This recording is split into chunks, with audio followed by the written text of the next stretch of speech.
A apreciação de medidas provisórias enviada pelo presidente Lula pelo Legislativo deve começar a acontecer nas próximas semanas. Para isso, um acordo entre o governo e o Congresso prevê a instalação de 4 comissões mistas para analisar essas medidas provisórias. Sobre essa questão, nós conversamos agora com o deputado Zeca Dirceu, que é deputado federal pelo PT do Paraná e líder do partido na Câmara dos Deputados. Deputado Zeca Dirceu, tudo bem? Prazer recebê-lo no Revista Brasil TVT. Seja bem-vindo. Prazer é meu, queria agradecer o convite, dizer da minha alegria de poder conversar com vocês e principalmente com todos e todas aí que estão nos assistindo. Tá tudo bem? Maravilha, tranquilo.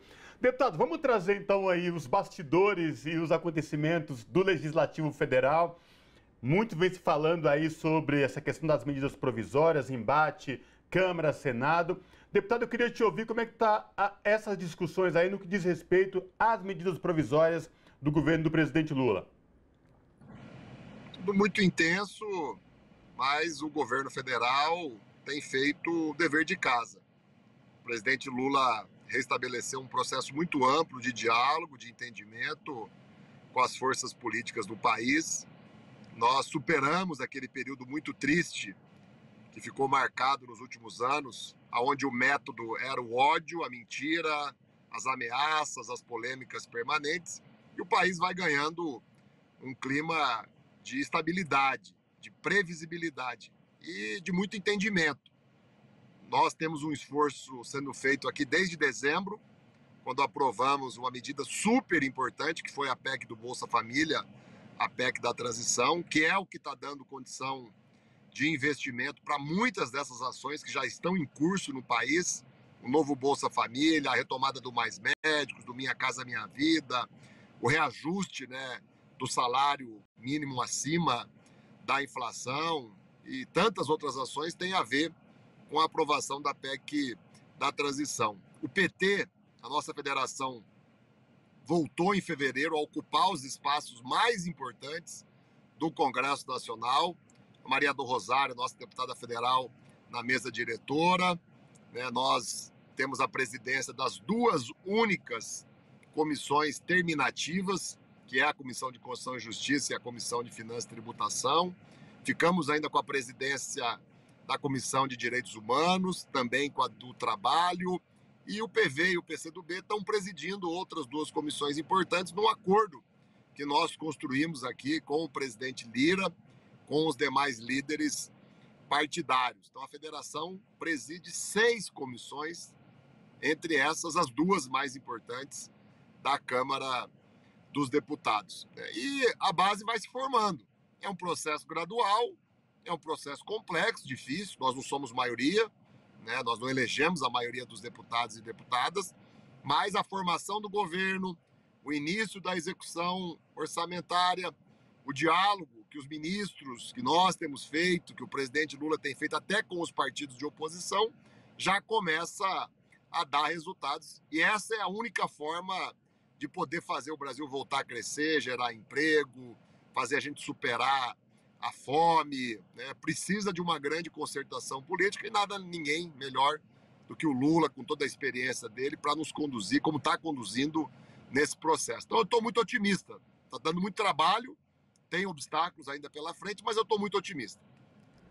E, deputado, falando sobre essa reestruturação dos parlamentos, queria trazer aqui a relação entre os presidentes dessas 2 casas, Rodrigo Pacheco e Arthur Lira estão aí em alguns embates e isso tem levado um pouco, por exemplo, a MP dos ministérios, tão importante para reestruturação do Executivo, que foi feito, de retomada de vários ministérios importantes, foi aí um pouco adiada por conta de que tem que se compor as comissões mistas e isso vai lá para a semana que vem. Queria ouvir o senhor como é que essa articulação que o senhor falou dos partidos progressistas e que apoiam o governo tem lidado com essa situação dos presidentes das casas.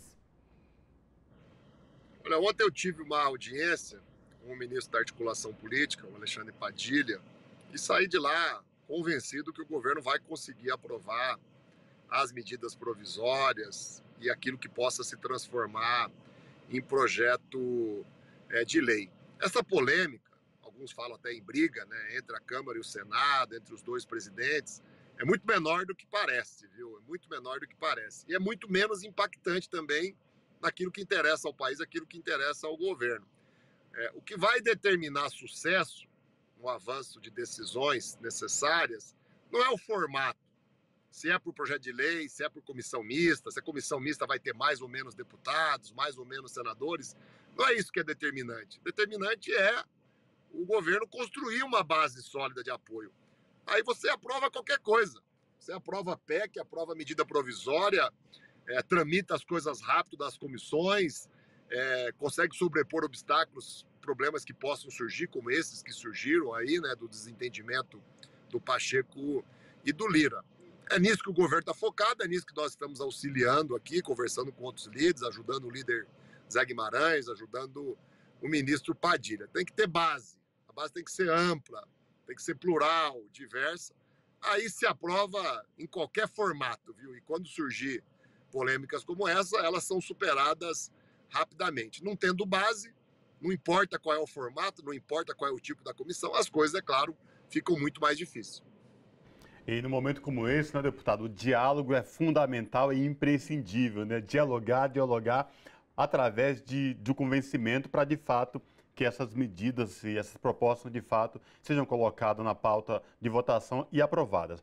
Agora, eu queria também avaliar com o senhor, deputado, essa questão também de uma notícia que surgiu aí nas últimas semanas sobre um novo bloco criado de deputados aí na Câmara dos Deputados, né? Um fortalecimento de um novo bloco com em torno de 140 deputados.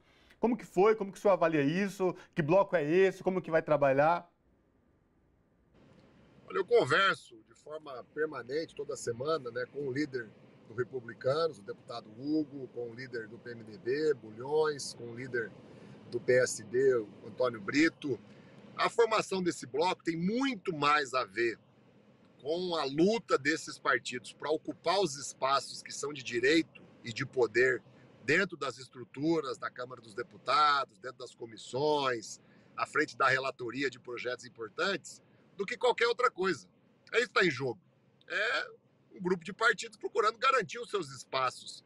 E são nesses espaços de poder que você consegue fazer uma política pública andar mais para cá, andar mais para lá, cuidar melhor ou não do meio ambiente, cuidar melhor ou não do social. Então é legítimo.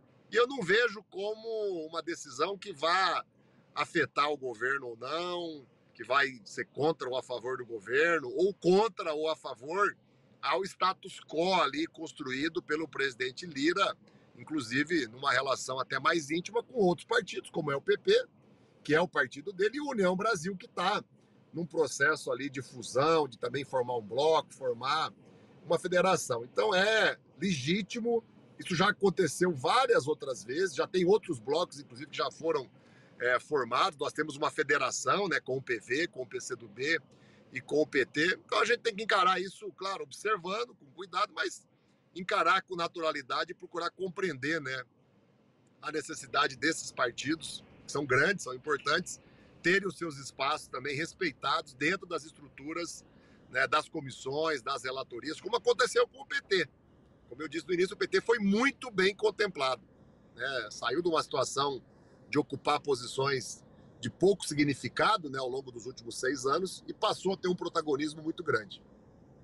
E, deputado, agora a gente está falando das estruturas, do legislativo, das correlações dos partidos, mas queria trazer aqui para a nossa conversa também uma força política que é a sociedade civil, que é cada um de nós, cidadãos e cidadãs, que foram pessoas que elegeram esse legislativo.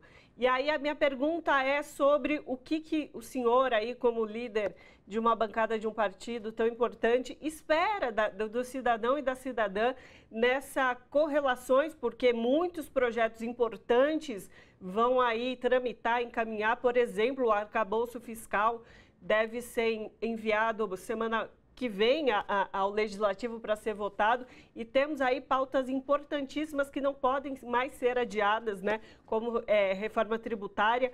Então, qual que é o papel de cada um de nós, cidadãos e cidadãs também, porque o deputado e a deputada sozinhos não praticam, né? Com certeza. É muito importante as pessoas participarem, as pessoas se organizarem, né, através das entidades, das organizações, dos movimentos, dos sindicatos, das associações, né, e dialogar com o Congresso Nacional, com o governo, propor, cobrar, fiscalizar, acompanhar. A tecnologia hoje facilita muito, né, esse processo de acompanhamento, de conhecimento e também de pressão e de cobrança, né? Eu sempre estimulo as pessoas a ir lá nas redes sociais do deputado, fazer uma crítica, fazer uma sugestão de uma boa ideia, fazer um questionamento, fazer um elogio. Isso conta muito, isso ajuda, né, o nosso governo, ajuda o presidente Lula. E ficar muito atento ao que nós estamos conseguindo construir de mudanças, né? Está dando certo a nossa luta. Por exemplo, os conselhos estão sendo reativados, as conferências vão ser retomadas, a participação popular voltou a ser algo pleno dentro do governo do presidente Lula. A própria ação da Secretaria-Geral, né, na iniciativa do ministro Márcio Macedo, junto com os movimentos sociais, com os sindicatos, com as entidades, né, ela tem sido muito constante, está inclusive começando a sair de Brasília e chegar nos estados.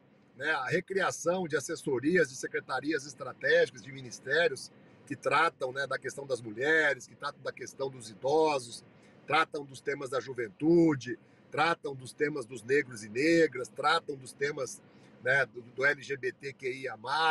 Então há hoje dentro da estrutura do governo, né, todo um processo de diálogo, de participação popular, de construção de políticas públicas sendo feitas de forma plural, democrática e coletiva. Então acho que a TVT tem esse papel aí também de fomentar, de estimular, né, de divulgar os espaços que nós estamos criando aí de participação popular. Eu fui prefeito 2 vezes, viu?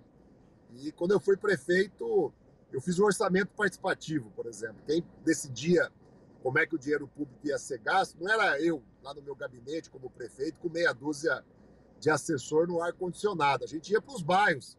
Eram, em média, 2, 3 audiências públicas, plenárias por semana, né? 80, 100 atividades por ano, onde o orçamento da cidade era destrichado e era a população no voto direto de cada um que decidia as áreas que iam ter recursos adicionais, que iam ser tratadas de forma prioritária. Que é um pouco, no outro modelo, é claro, que o presidente Lula está fazendo quando vai recriando esses espaços de participação popular no governo. Exatamente. Democracia depende disso também, né? De participação popular. Conversamos com o deputado Zeca Dirceu, que é deputado pelo PT do Paraná e também líder da bancada do partido lá na Câmara dos Deputados. Deputado, muitíssimo obrigada pela sua participação conosco aqui hoje no Revista Brasil. Um grande abraço aí. Foi um prazer falar com vocês. Até mais. Abraço.